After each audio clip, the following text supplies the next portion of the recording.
During this COVID-19 pandemic, you've likely been turning on your TV more than ever before. Looking back, over 60 years ago during the 1957 influenza pandemic, it was the radio which was used to broadcast kids' programs in order to keep children inside and safe from the virus. So let's talk about broadcasting, both where it's come and where it's going.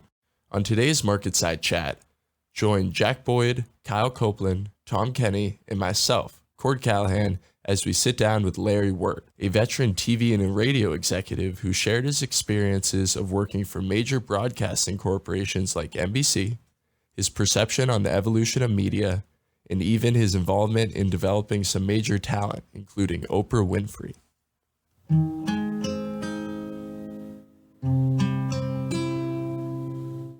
You're listening to the newest Marketside Chat. All right, here we are with Larry Wert. Larry's held prominent roles over the years at 42 radio and television stations, mainly in Chicago, and we couldn't be more excited to pick his brain today. Now, Larry, we understand you're from Chicago as well. Yes, that's correct. I graduated from Fenwick in 1974, and then worked my way up to the University of Wisconsin in Madison. Yeah. And you were a diver at Fenwick in Wisconsin too, right?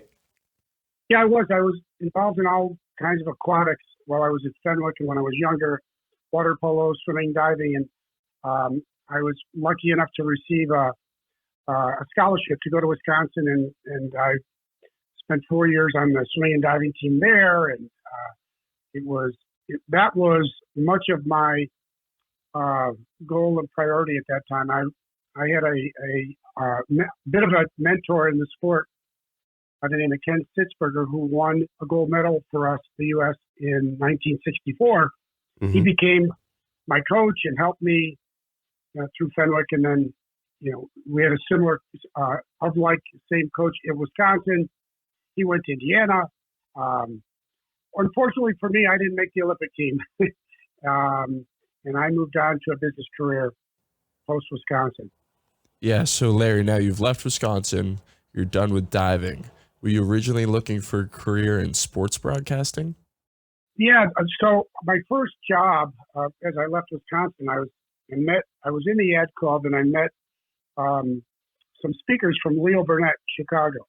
And I did want to come get back home if possible. And one thing led to another, and I got my first job at Leo Burnett in the media department. And while I was in the media department, I met those selling broadcast time.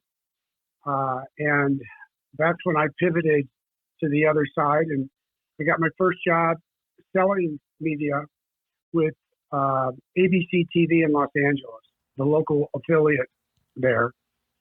So I moved to California and started selling, and that was the beginning of my broadcasting career.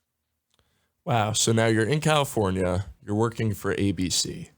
You eventually move, which I'll let you get to, but you take a job at NBC. So what was that change like for you? As my career evolved, I ended up working with all the networks at some point. And, look, in the 80s, there was really three networks. Fox hadn't really launched yet. There was no real cable to speak of, and obviously no internet. And then different media platforms evolved, including the Fox network, and then cable really expanded, and certainly then internet platforms came along. So I really was witness to this multi-platform media explosion that has caused so much fragmentation of opportunity to consume. But that first job at ABC in LA exposed me to that culture. And then I, in between ABC and NBC, took a job with one of my clients here in Chicago to run a radio station called The Loop. And that led to 10 years of a radio job that we grew that small company. It's called Evergreen Media, from 2 stations into 430 stations. Wow. And we went public. Eventually, it became a Clear Channel. Okay. And so that's when after we sold Clear Channel, I came back into television and took a job at NBC Chicago. Cool. Yeah. So, that's kind of one of the things that we've been really interested by, in the advertising space is kind of how, there's been a complete paradigm shift in terms of the digital revolution that's been occurring in the space, with all these different mediums coming out and different ways to kind of get your message out there. And I would also imagine that the kind of, work experience and like work-life balance, it has probably changed a lot for you, probably from early on in your career to later on when you moved to Evergreen Media and NBC Chicago. Did you see anything like that, or did you have like a more like, rigorous schedule early on and then it kind of, stayed that way? Or? Yeah, I was always pretty much all in, but the evolution of media and media consumption, driven by technology, mostly driven by technology, was just amazing. It continues to be today, but as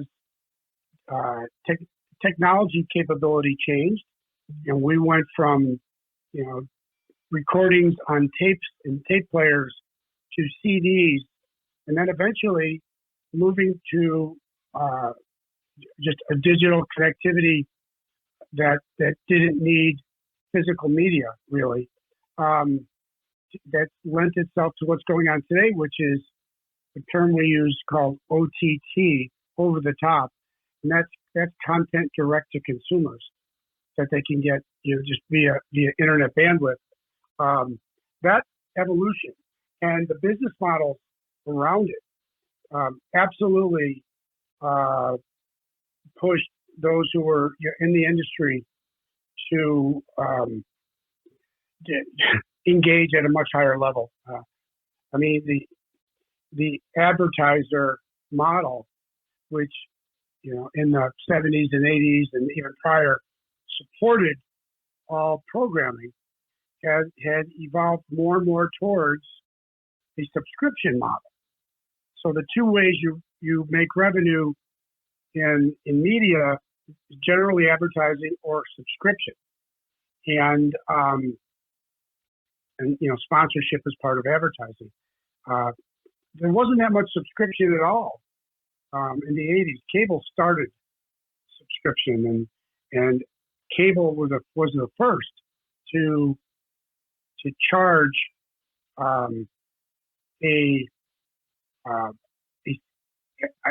actually to get paid by a television company to distribute their program. ESPN was, I'd say, the biggest pioneer in doing that. But boy, if you were, and I, as you noted, I worked for NBC and ABC. Historically, if you were a television station, you got paid by a network to air their shows. You got paid a fee to air CBS or ABC or NBC if you were a station. And then in the 90s, as the cost of programming escalated, the network said, you know what, we can't pay you anymore, to be an affiliate of our programming. So you have to take our programming without getting paid. And of course, the industry invested. And then, as you move towards 2000, with all the other sector pressure on all the business models, the network said, you know what, our programming is too valuable.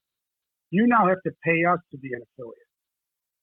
So if you followed me there, it went over a couple decades from television stations got paid to air programming from networks to not getting paid to now having to pay them to be an affiliate. And if they say no, then they lose the affiliation and all the programming from that network. So that's just one of the evolutions that that I experienced, again, all driven by technology. I completely agree. And I think it's important to recognize technology as, one of the main driving forces in the evolution of the media landscape today. And with that being said, my question for you, Larry, is: do you believe podcasts have, taken substantial market share from radio over the last, decade or so? Yes, I actually do. I don't think that it's taking the place of traditional radio, but I think this is. I mentioned the term earlier, fractionalization of audiences. This is part of the continued fragmentation of audiences and the way people consume. And, look, 25 years ago, people had to sign up for programming. They had to make an appointment to watch or listen to what they wanted to watch or listen to. And now they can really program to themselves, right? They can schedule podcast consumption time whenever they want. They can pick their media platforms and consume however they want and whenever they want. And so you have more consumption of media going on than ever before by a large margin. But you have more fragmentation of that consumption than ever before.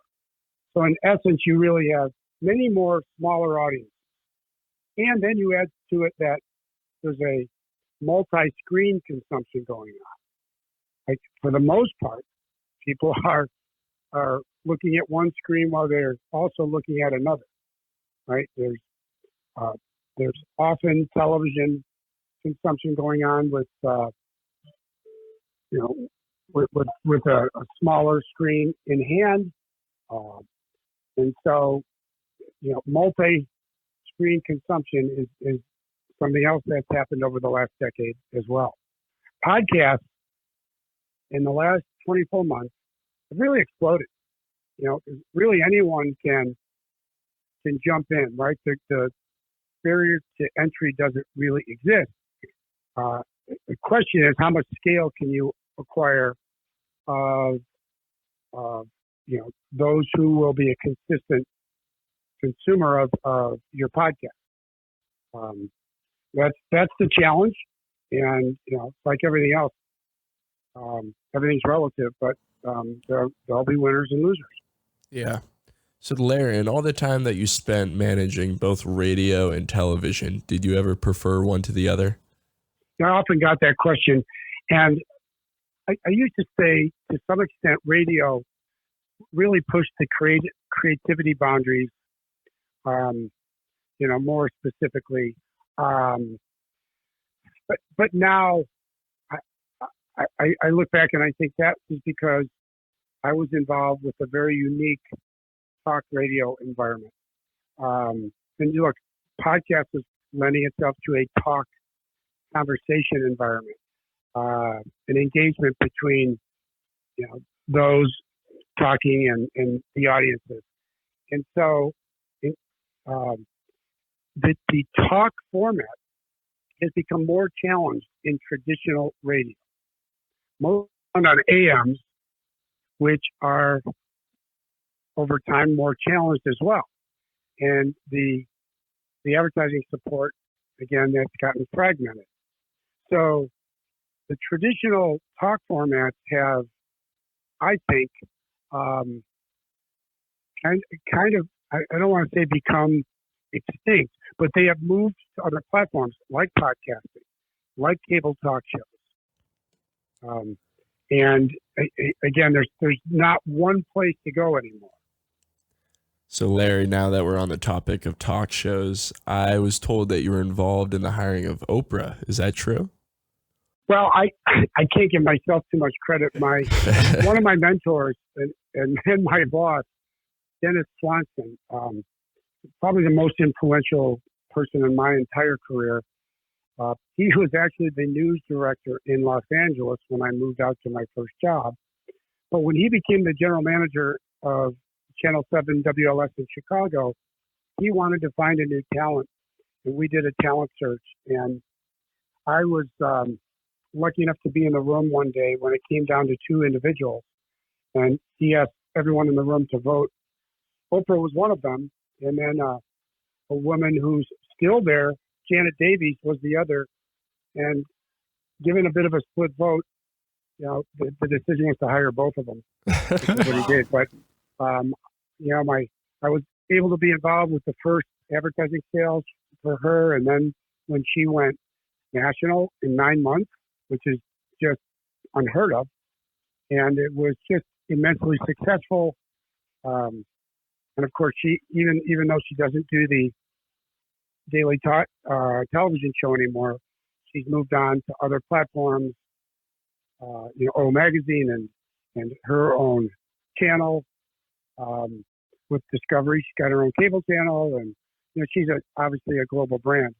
But that's all kicked off on 1984 on a kind of someone taking a chance on a girl from Baltimore. That's very interesting, Larry. Could you maybe elaborate more on the relationship with Oprah and how that talent leveraged new opportunities for you? Yeah, it's funny. I mean, I've spent a lot of my career looking for and trying to identify and then nurture talent. And a lot of it is subjective, until it tangibilizes. But and some of it is just giving the right person the right opportunity and the right amount of support. But the Oprah relationship eventually evolved, and it helped me make business deals with the likes of Dr. Phil and other shows that were spawned off of their Rachel Ray, and there were shows that got launched on Oprah, ended up being their own syndicated shows. And because I had an early relationship with Harpo, which was her organization, it afforded some other opportunity for me and the stations I worked for, the networks I worked for down the road. But finding talent and launching other shows was always part of the job. Always that's an ongoing thing. And I got involved with shows like Donnie and Marie and Megan Mullally, Ellen, Steve Harvey, Jane Pauley was a show. Nate Berkus was a show that came out of Oprah's organization. Arsenio Hall, just so many different ones. Katie Couric, when she had a show for a bit. Dr. Oz as well. Dr. Oz, yes. Harry Connick, all towards the end of my career a bit. But these shows, most of them don't survive very long. So Oprah was an anomaly, no question. Ellen was probably the other, show that has endured, these decades. Also a rarity. But I think on a personal note, after all those relationships and all those years, it was Dr. Oz who was able to connect me with a doctor, a surgeon that may have saved my daughter's life. So, it's amazing what can come from relationships, that are developed when you're pioneering, some of these aspects. And everyone is exposed to media, so everyone's got an opinion and an experience of their own. That's really incredible. Wow. Yeah, absolutely. So kind of going off that, you talked a lot about how, Dr. Oz was, a very meaningful relationship that you've made in the field. Is there any other, different people that you've worked with that, you kind of were emphaticized by, in terms of, their work ethic or, how they presented themselves? Did you have any favorites in that regard? That's, I think in my radio career, I'm actually working with some people on a documentary of that right now, The Loop. And in the 90s, end of the 80s, some of those personalities like Jonathan Brandmeier, Johnny B, Stephen Gary, Kevin Matthews, Danny Bonaducci. They became talk talent that ended up becoming part of the daily cultural topical conversation in Chicago, and very proud of being able to have been part of that.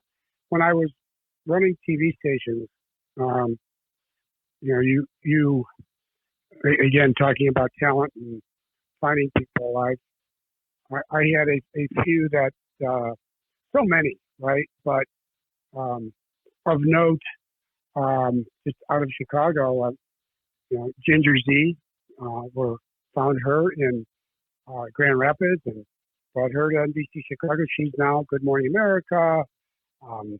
Actually hired Don Lemon at one point here in Chicago, who's now got a CNN show. Have just a variety of people that have become successful on a bigger platform, and so many locally in the markets. When I went to Tribune, we acquired stations and became the nation's largest television group. We had 43 TV stations. And so there were talent that were delivering news and information and sports in Chicago, LA, New York, Dallas, Houston, Miami, and sometimes really small markets that I would, get involved with, Des Moines and Grand Rapids, and I'm proud of many of those relationships of talent that became successful, but also of many of the business people behind the scenes that you end up getting involved with and hiring. I think I was fortunate with some of my mentors, and then able to take some of those learnings and experiences and help some other people with their careers. Yeah, absolutely. And, kind of on the flip side of that, one of the things that we really look into and kind of doing write-ups and analysis on is kind of, the managing and hiring of aspect of people, along with letting people go. And we did read that. So, you hired Oprah, so you took part in hiring Oprah. So you obviously had some experience on that side of the table. But from my understanding, we also understand that you had some, decision role in letting Howard Stern go when you were at Evergreen Media. Is that correct? Yeah. Yeah. At the radio chapter, I actually courted Howard for about a year to bring his show to Chicago. Yeah. And then we eventually did it. And then the government was starting to lend fines for what was viewed as indecent programming. Mm-hmm. And he got some fines. And then, my ownership said it's time to take him off the air because it was actually putting our license to broadcast in jeopardy. Yeah. So that was an experience. Mm-hmm. When I got to NBC, I let go Jerry. I took the Jerry Springer show off our air. Yeah. So that was an experience. That was more strategic. Mm-hmm. His show was getting a bit outrageous. We thought we could make better revenue with other programming. Yeah. But it turns out I had a long and still do relationship and friendship with Jerry Springer. He's still on today in a court show. Yep. But that was just a business decision at the time. It's when you're involved with television and radio, it's 24/7. Yeah. And so I've had my share of experiences. I would say good, bad, and ugly. Yeah, absolutely. It's got to be a lot to be able to turn it off and turn it on. Every day in that world as well. With things happening by the hour because the news never does stop. Yeah. And with that, Larry, I was just wondering, as a former TV executive and being the face of, a TV corporation, I was really wondering what your impression was of TV and radio right now, especially with all the geopolitical issues that we may be facing, right now. Yeah. Look, I used to say that kind of the last bastion of objective news and information was local television. And boy, there's just so much controversy, in our country right now and the world. But when you combine a pandemic and evolving information around that, the impact on our lives and people, and then you add a very divisive political environment with it, and then you add the social unrest that we are experiencing, and the navigation of, the relationship between our police departments and people in our country. It's a lot, and the challenge to cover that is immense, and to do so as objectively as possible is tough, because real human, the people who do that job are humans with their own experiences and views too. Yeah. Race has forever been, a challenging conversation, race and religion. But I would say it's experiencing a peak of sorts now. Yeah. So yep, that for all the, programmers, broadcasters that are in the space now, it's a crazy challenge. But I always like to say, and I learned this from one of my other bosses, never waste a crisis. Never waste a crisis. There's always an opportunity in a crisis. So for whatever that means to different individuals, so be it. Yeah. And, kind of looking into the space too nowadays, there's been, a lot of consolidation, in the radio and TV business, even with some, some kind of, unique partners. You have the Disney ESPN partnership and deal that went through. And I know that you've been a part of a lot of different, M&A transactions on the inside of it. How has that experience been for you, and kind of being a part of that with, a company coming into prospectively, take over? And did it ever kind of make you, fear for your job in a respect if they came in, or were you kind of more reluctant to that aspect?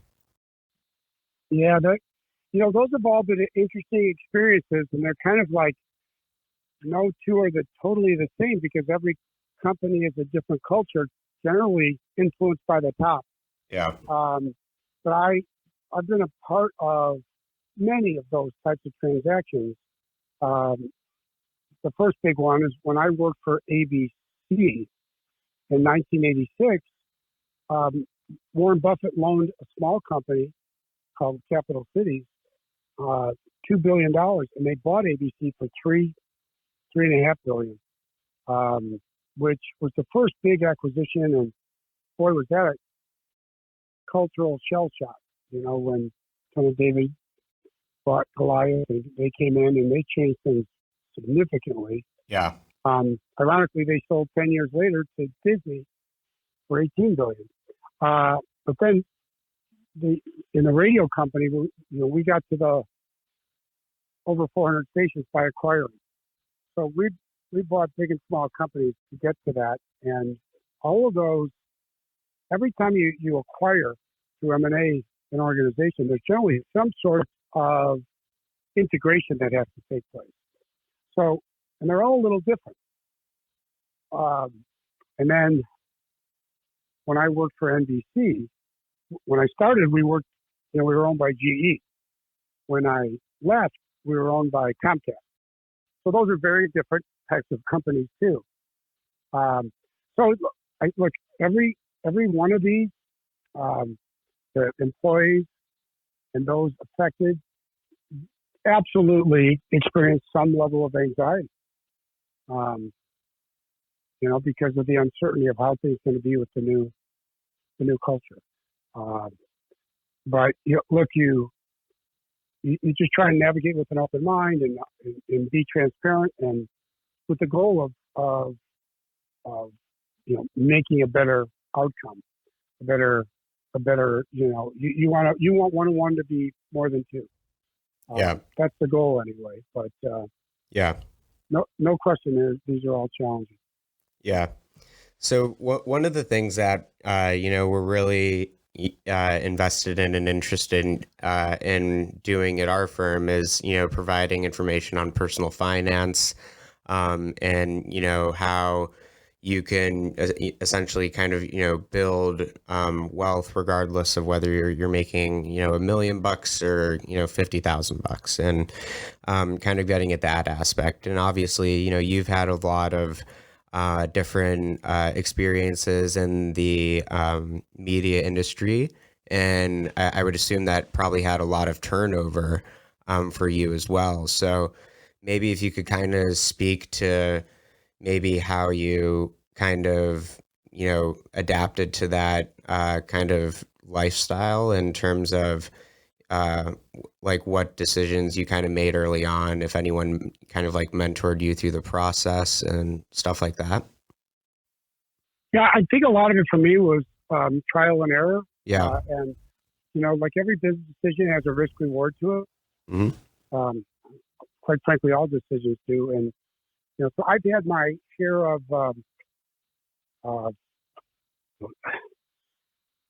successes and failures, and you hopefully you learn from the failures. And I've made investments outside of my experience Yep. lane. And like I said, some have gone well and others haven't. And then you got the overall fiscal temperature. What is going on in the overall market? And I guess I've lived long enough to see a couple of the giant moments that are so impactful. That there was just throughout the decades, there are those moments where fear, uncertainty, others' influences hit a market, and the market value just declines precipitously. And then you have to figure out, how you're gonna play in that space. And there are different times in your life where you can stomach more risk. So look, this year is a perfect example. The pandemic, when seemingly all of the financial signals are going green and are positive, knocks the overall stock market on its tail end of March, and even with all of the evolving financial pain from COVID, the market has recovered to above those levels. It's fascinating, and a lot of discussion, controversy around that, and its sustainability or not. So, look, I always believe in diversify, I expect that you guys in your audience has a asset that not everyone has, which is hopefully, none of us are promised tomorrow, but time. And history says over time, markets work their way up, but there are going to be defining moments up and down. It's very difficult to call them perfectly. So that's why, balance, diversity is important. And that I generally used to like the philosophy that 70% of whatever your, capability is in a predictable place in terms of income, in terms of investment. 20% can be a little bit more aggressive. Yep. And don't live more than 10% in the moonshot. Yeah. I know people who live 100% in the moonshot and they never hit the moon. Yeah. And they never acquire. So. Yeah. Mm-hmm. Yeah, and obviously there's a venture capital aspect as well. We did some research on the 1871 startup incubator that you were a part of in Chicago. Larry, would you like to touch on that a little bit? Well, that was an amazing, success. And just some local entrepreneurs believe that Chicago deserves circle the talent that we have here. and make things happen entrepreneurially. And now Governor Pritzker was very much involved. A mentor, Howard Pullman, was involved. Excuse me 1 second. And boy, they became, I think, the nation's largest incubator. And if you didn't ever experience their laboratories and their expansion in the merchandise mart, it's just amazing how many, how much ideation got organized and launched there, and it still does to this day. And it was just neat to be a very small part of it. Yeah, absolutely. So yeah, we were really, fascinated by the 1871 incubator as well. We're actually we're the startup members, I think, at the thing. So we've definitely gotten some, great access through there in terms of mentorship with some of the other people starting up different firms. So yeah, it's an awesome place. I can definitely attest to that. So I guess one of the things that we kind of wanted to ask about is, your transition into retirement, because you did retire from Tribune Corp, correct? Yeah, I chose not to go on when our company was acquired, because it was obviously going to be a new owner and a new culture. Yeah. And I had the opportunity for the last 7 years to shape and grow and lead the company we sold. And I felt like that was a perfect stepping off spot for me. So I could kind of lean into some of the other companies and businesses that I was involved with or invested in. Yeah. And learn some new things instead of, staying in the space I spent 4 decades. Yeah. So it's almost a year. I've really enjoyed it. I've Congrats on met that. new people. Yeah. Done, learn new things. Yeah. That's great. Do you maybe want to speak about some of the projects that you're working on in terms of, keeping yourself busy post retirement from Tribune, and some of the investments that you're in?